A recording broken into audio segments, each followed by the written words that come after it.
Hola, ¿qué tal amigos? El día de hoy nos encontramos en la Unidad Académica de Medicina Veterinaria y Zootecnia para realizar una pequeña entrevista a uno de los docentes de esta unidad. Con ustedes, Federico de la Colina. ¿Qué tal se encuentra el día de hoy, profe? Sí, muy bien, gracias. Aquí contento de estar con ustedes. Pues bueno, como conocemos, estuvimos investigando un poquito y sabemos que tiene bastante experiencia en lo que es el uso de la inteligencia artificial. No sé si nos puede hablar desde su punto de vista, para usted, ¿qué es la inteligencia artificial? Bueno, la inteligencia artificial es un conjunto de herramientas. Hay herramientas para muchas cosas. Y en ese sentido, digamos, pues nosotros tenemos dos posiciones. Hay que ver la posición primero del diseñador, ¿verdad? ¿Qué cosa es lo que él desea hacer que se vea como que es el cerebro de la persona a la que está trabajando, ¿verdad? Y la otra es el usuario, que trata de resolver problemas a partir de esa inteligencia artificial, ¿verdad? Hay una amplitud enorme de herramientas que se trabajan como inteligencia artificial. Yo les platicaba que cuando yo comencé a entrar eso ya y que publicamos entre mi hermano y yo un artículo en 1990, ¿verdad? En un libro sobre sistemas expertos, ¿verdad? Y ahí nosotros lo vimos en su aplicación para la educación, ¿verdad? Pero hay que ver que en los problemas del usuario están, ya sean de que yo quiero saber algo, ¿verdad? La inteligencia artificial, entonces el primer problema es que está dirigida a aumentar el saber, ¿verdad? Del usuario. Y pues ahí nosotros, por ejemplo, tendríamos herramientas que pueden sacar de la información que se publica, de los datos que entran de una investigación, pero también, por ejemplo, para saber del sonido, ¿verdad? Esa aplicación que luego se encuentra uno mucho en los celulares, que se llama Shazam, ¿verdad? Pues está viendo sonido, ¿verdad? Pero sobre todo ahora lo que más le echan ganas es al reconocimiento de imagen, ¿verdad? O sea, que una persona pase por un lugar y rápidamente van a saber quién es, ¿verdad? Eso se usa mucho en China, ¿no? Sí, en todos lados. Miren, por ejemplo, hay algo así especial que a mí me gustó mucho cuando una conferencia, alguien puede entrar con un monitor y ver los cerdos y ver cuál está enfermo, ¿verdad? Los cerdos, les ve la temperatura, les ve si están alicaídos o lo que sea y ya sabe, ¿a qué? Sáquemelo porque está enfermo, ¿verdad? Entonces imagínense todo eso. Lo que ahora me interesa más a mí sobre todo es eso que nos ayuda el chat GPT, por ejemplo, hay herramientas asociadas a esto, ¿verdad? El chat, ¿verdad? Pues es como una plática, entonces ustedes hacen una conversación con la máquina, ¿verdad? El GPT es una generativa, que quiere decir que va a producir texto, ¿verdad? A partir de lo que ustedes le digan, ¿verdad? Pre-trained, y entonces ahí vemos que toda inteligencia artificial debe ser entrenada, ¿verdad? Y luego transforma, que va a transformar. Y mi más grande experiencia por años ha sido con datos. Entonces ustedes pueden decir, ¿qué cosa yo puedo hacer con esto? Puedo predecir, ¿verdad? Por ejemplo, si entran unos becerros a engorda, les hacen unas medidas, lo pesan, entra a la máquina y les va a dar una estimación de cuánto va a ganar de peso y cuánto va a ganar de dinero la persona con ese animal. Y eso ya tiene décadas haciéndose, por ejemplo, en Estados Unidos. Uno de los profesores trajo a unos investigadores de Texas, ¿verdad? Donde ellos mostraban eso, pero también en Canadá, o sea, ya hay mucho de inteligencia artificial, ¿verdad? Por ejemplo, si ustedes dijeran, bueno, ¿cuánto pesa un caballo, un ganado? ¿Cuánto le voy a sacar? Si llega al rastro un animal, le miden el espesor de la grasa dorsal, la distancia que hay del hombro a la cadera y el diámetro, el perímetro torácico, y entonces van a decir, de este animal tanto va a salir de cortes. O sea, todo eso está, ¿verdad? La predicción hay de dos tipos, ¿verdad? Hay una que es dentro de rango, que es la que más se utiliza en los ejemplos que yo les he puesto, pero también hay predicción de pronóstico, ¿verdad? Por ejemplo, para el clima, ¿verdad? ¿Que va a llover mañana o no? Pues hay todo un modelo, ¿verdad? Que ya les voy a decir. Ahora, no hay tanta seguridad. Decimos nosotros que en el caso del clima, con seguridad solamente se puede predecir hasta una semana. ¿Verdad? Cambian demasiado las cosas. Así que cuando vean ustedes, no, que este va a ser un invierno muy frío, que no le crean, ¿verdad? Siempre es mentira. O sea, ya todos esos modelos, y yo creo que esa fue una de las áreas en las que más se desarrolló la inteligencia artificial, ¿verdad? Ya nos habla un poquito de cómo tiene beneficios dentro del quehacer de un veterinario.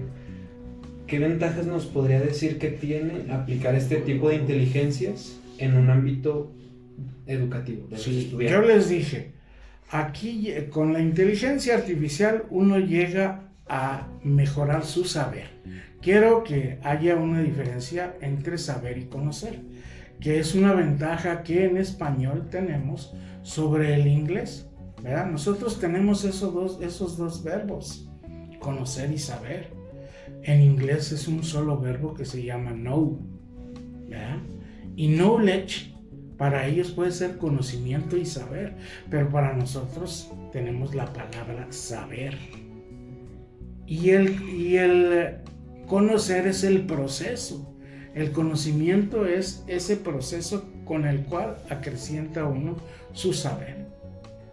Y nosotros, esto sí ya es desarrollo de aquí, de nuestro equipo, tenemos 5 objetos de saber, ¿verdad?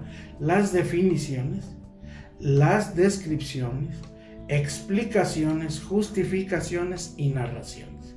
Entonces ahí es donde nosotros queremos donde se aplica la inteligencia artificial.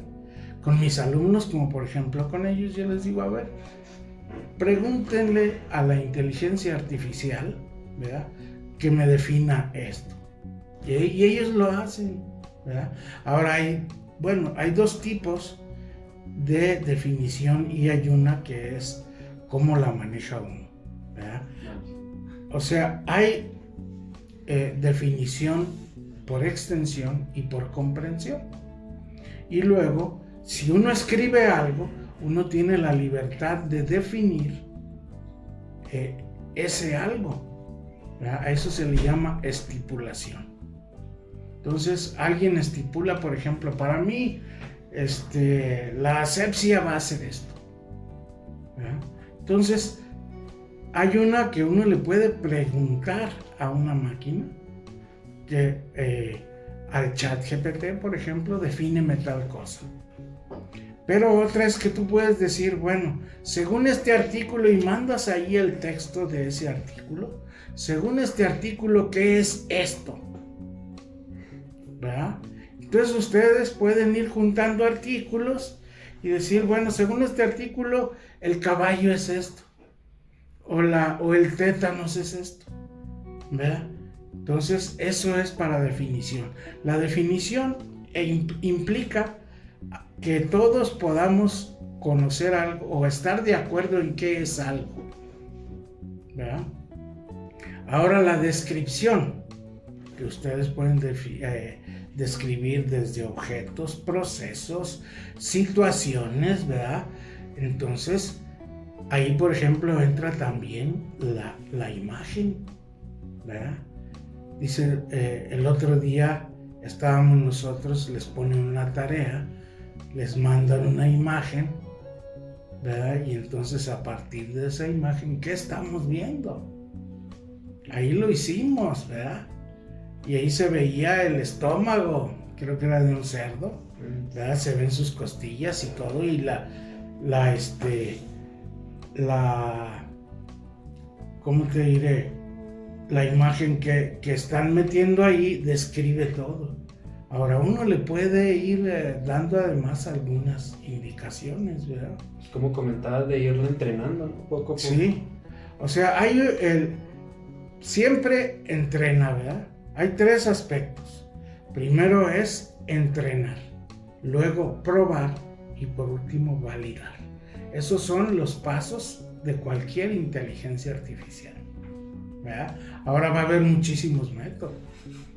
Luego, si quieren, vemos ahí lo de los métodos, ¿verdad?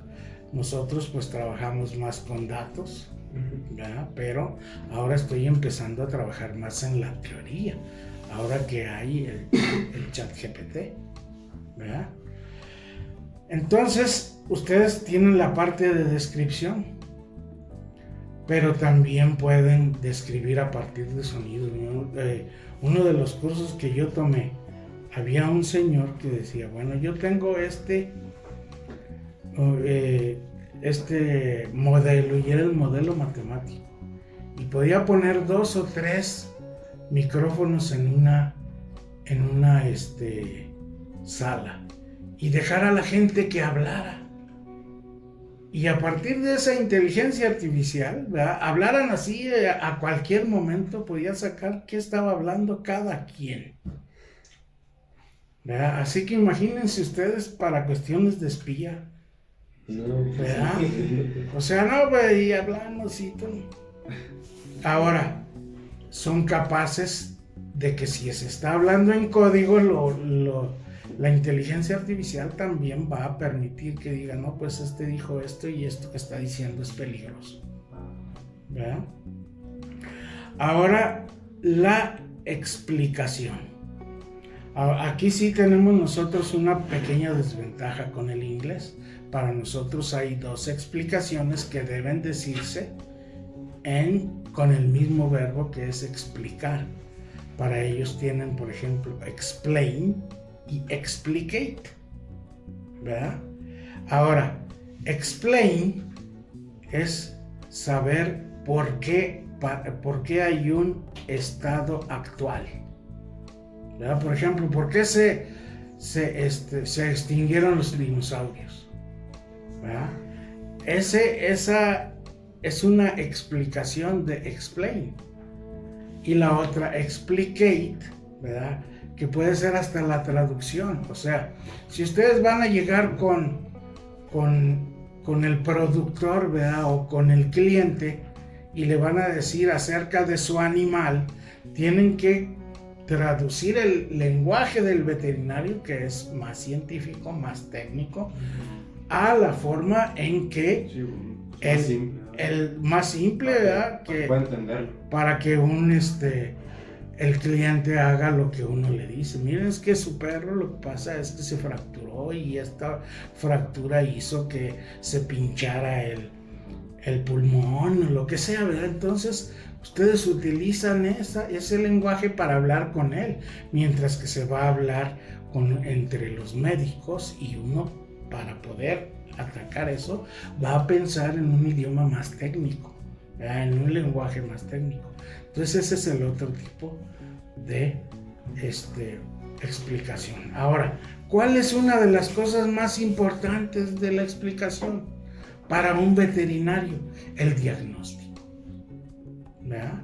El diagnóstico es una explicación, ¿verdad? Del tipo de explanation, que llega un animal con tales o cuales signos y ustedes deben decir de qué está enfermo ese animal, ¿verdad? O pueden llegar a una explotación y luego observarla ahí atrás y van a buscar cuáles son los problemas, ¿verdad? Nosotros estamos haciendo mucho de eso, sobre todo en la caracterización de productores, para poder aconsejar a los productores qué hacer. O sea, a veces dicen, no, es que el productor sabe qué necesita. No es cierto, ¿verdad? Así como ustedes cuando están enfermos tienen que ir al doctor, ¿verdad? Que les diga qué tiene, porque ya no, pues es que yo sé. A veces dicen, no, es que mi cerebro sabe qué tengo, pero no es cierto. O sea, ustedes necesitan ir con la persona que sabe qué pasó, ¿verdad? Y entonces decir, bueno, nosotros vemos productores, se les hacen encuestas y los clasifica, por ejemplo.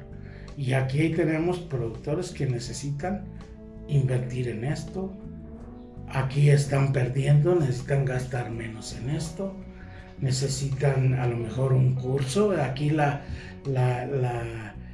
Universidad Autónoma de Zacatecas, por parte de la unidad, están trabajando mucho lo de sequía, ¿verdad? O sea, cómo enfrentar la sequía, ¿verdad? A la gente se le mueren sus animales. A veces uno va por las carreteras y ahí están tirados los cadáveres a causa de la sequía. Entonces hay que educar a la gente para cómo actuar ante la sequía, por ejemplo, ¿verdad? Ahora, la justificación. Ese es el cuarto objeto de saber. Es qué necesito yo saber o cómo voy a fundamentar una acción. Si ya tengo mi diagnóstico, ahora yo tengo que fundamentar mi tratamiento, ¿verdad? Entonces, si hay yo esto y el problema, y esto es la solución, entonces yo las junto las dos y ahora justifico este tratamiento. Entonces, uno va metiendo todas esas cosas, ¿verdad? Por medio de argumentos, por medio de predicciones, ¿verdad? Y determinando causa. Ahora se está trabajando mucho con cómo ver causalidad a partir de la estadística. Ahora, eso tiene que ver mucho con la teoría, porque yo estaba en la carrera cuando decía, no, pues en la India determinaron que entre más luminarias había, más crecía la población. Entonces decía, no, pues acaben ustedes con las luminarias y va a acabar la población, ¿verdad? O sea, y eso lo puede ver la estadística, ¿verdad? Pero podríamos decir, bueno, si está aumentando la población, hay alguien que dice necesitamos más luminarias, entonces por eso se hacen, ¿verdad? Entonces hay que trabajar eso para justificar tal o cual acción. Y por último, las narraciones, ¿verdad? Las narraciones que pueden ser cuando uno mete la dimensión del tiempo. Y en nosotros en veterinaria, por ejemplo, tenemos la patogenia. ¿Cómo es que una enfermedad se genera a través del tiempo? Pues entró el parásito y luego se fue a tal órgano y luego pero también todas las rutas metabólicas, ¿verdad? O sea, hay como que diré algo a lo que luego asustaban a la gente. Está en el examen profesional y le preguntan el ciclo de Krebs, ¿verdad? O sea, eso hubo, ahora ya no se hace eso, pero eso hubo, ¿verdad? Pero decir, bueno, entra la glucosa, sí, pero la historia natural de una enfermedad, el ciclo de un parásito, y luego para los investigadores, el material y métodos, ¿verdad? Todas esas son narraciones. Y la narración junta todo lo anterior, junta la definición, la explicación y la justificación, todo, ¿verdad? Todo. Los 4 anteriores entran en una narración, ¿verdad? Cuando le metes el tiempo. Pero también, por ejemplo, y es una de las cosas que nosotros estamos tratando de ver en lo de la ciencia, es que entran personajes, ¿verdad? Y no se les da. Por ejemplo, hay un artículo y materialmente hicimos esto, pero no dicen qué hizo cada quien, ¿verdad? Y eso debería estar también allí, ¿verdad? O sea, cómo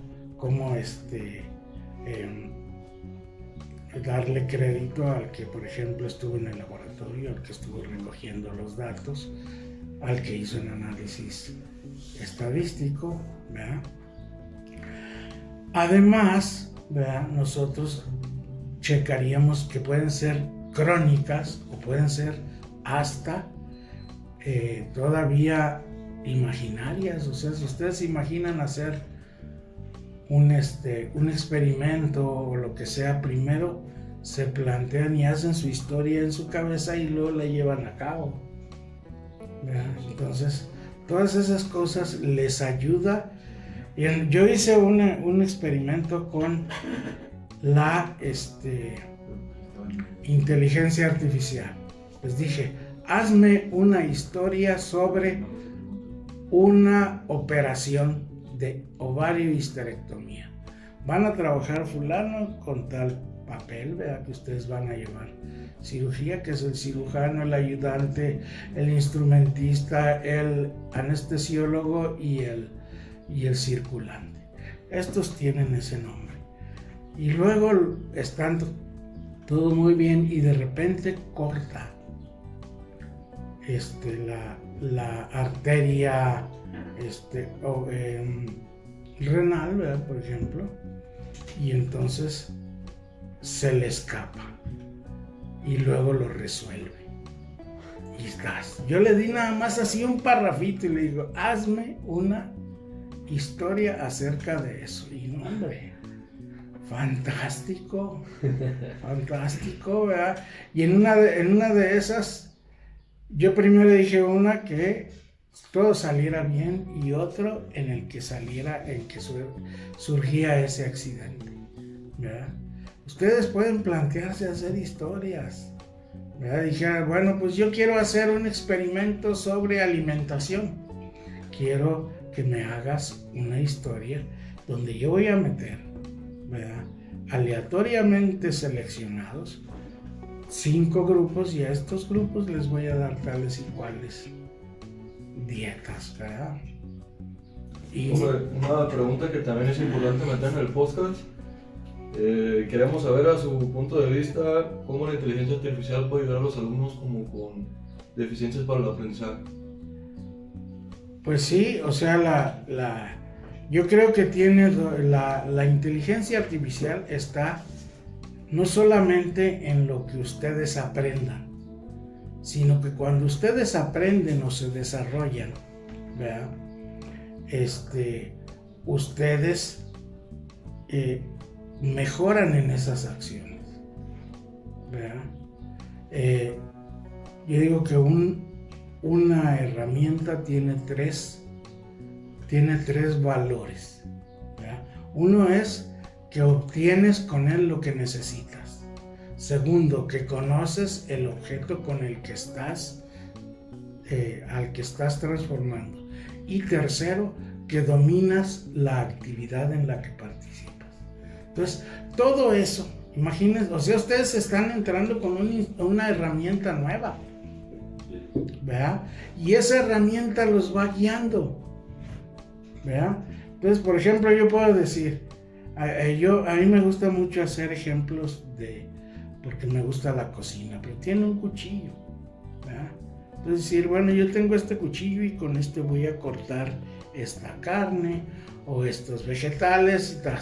Ese es el que ustedes tengan un vegetal o una carne y la quieren en pedacitos. La parte pragmática, ¿verdad?, es que tengan ese resultado. yo ya tuve mi carne partida, ¿verdad?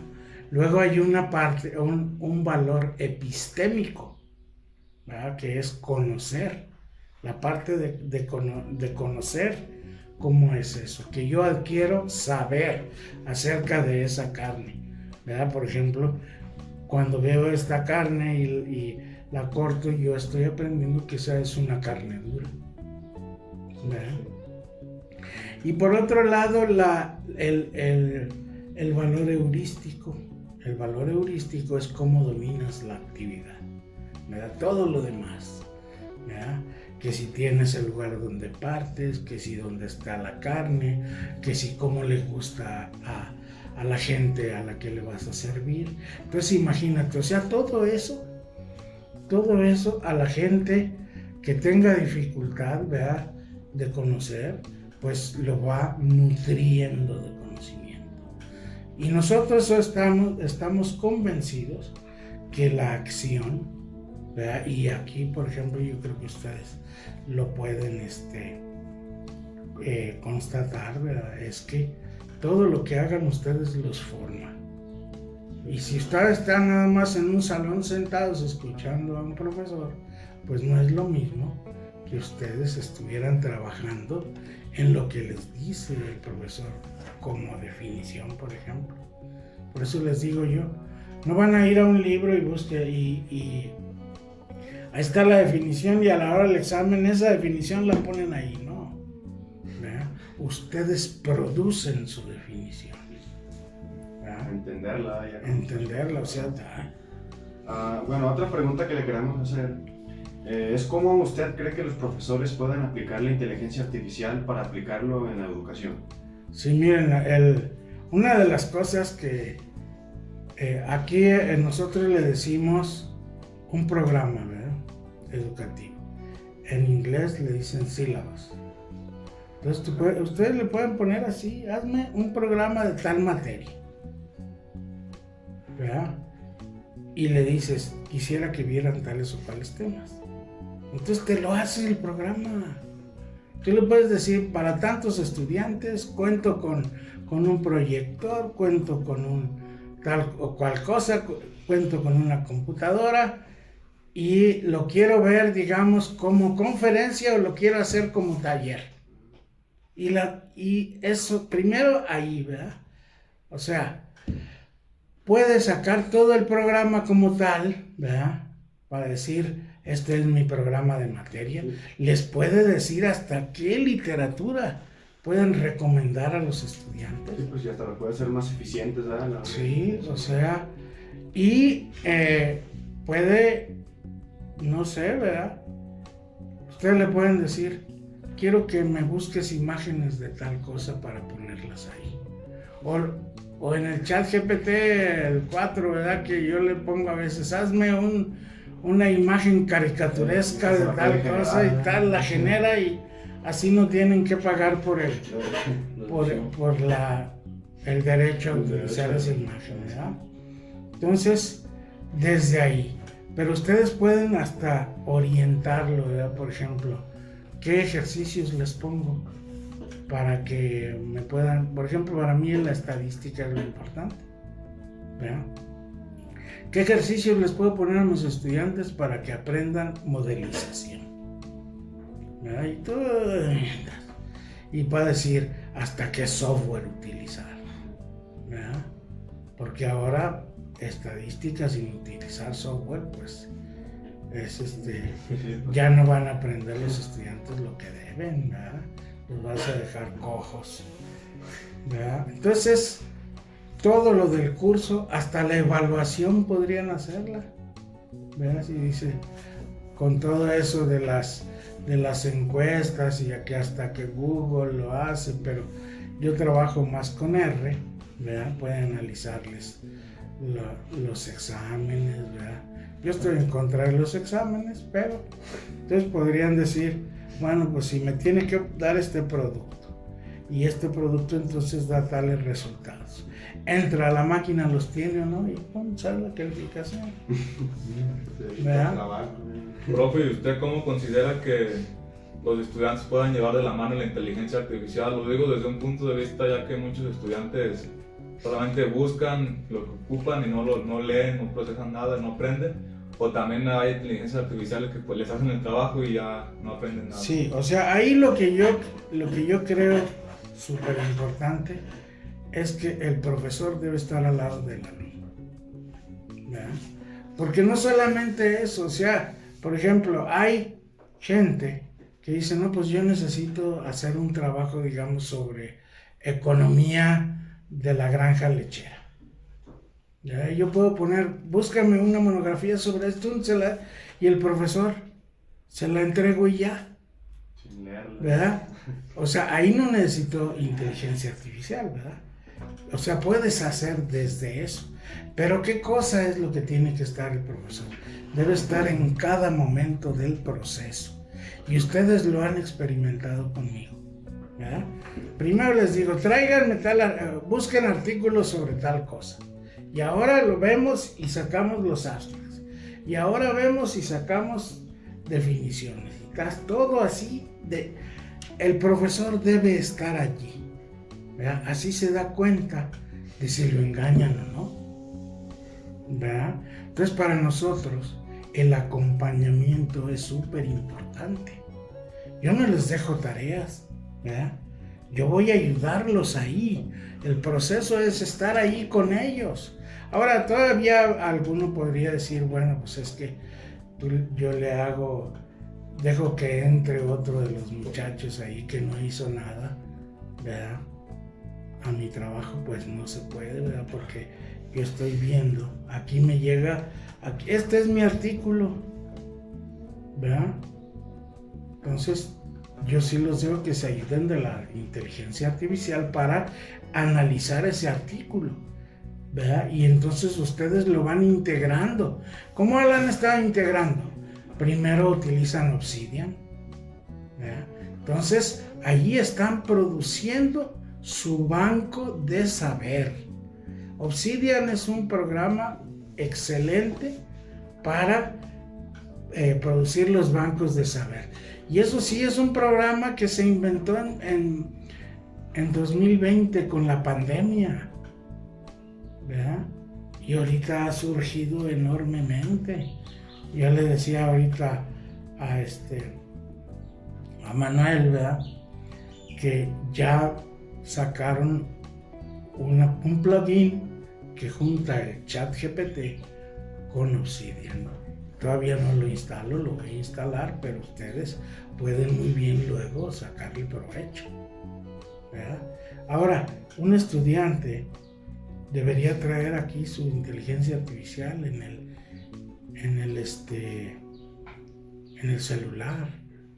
Un ex compañero mío de la UNAM dice, no, antes yo les prohibía que entraran con el celular a un examen. Ahora les digo, miren, está la pregunta. Busquen en el celular y ustedes ahí resuelvan esa pregunta. Y ese es el examen. O sea, vean cómo, o sea, ha cambiado las cosas. Es un ex compañero mío, ¿verdad? Así es como debe ser.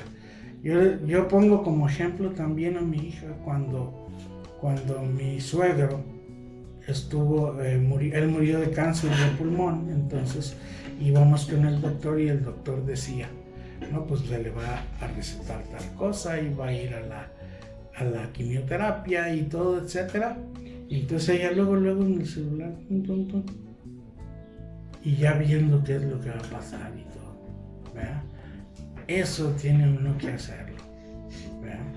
Bueno, otra pregunta es, ¿cuál cree usted que son los principales obstáculos o desafíos que enfrentan los profesores al integrar la inteligencia artificial? Bueno, que haya una resistencia personal, ¿verdad? Sí. Al trabajo o sea, porque esto requiere pues cierta preparación también, o sea, ustedes ya lo han visto, tienen que estar aprendiendo cosas nuevas. Y si por ejemplo la inteligencia artificial tiene que ver con la estadística, pues eso implica pues más trabajo de aprender cosas que a lo mejor nunca quisieron aprender, ¿verdad? En Estados Unidos hay un examen que se llama ansiedad estadística. A todos los que llegan a hacer un estudio de posgrado le hacen ese examen. A ver qué tanto miedo le tienen a la estadística.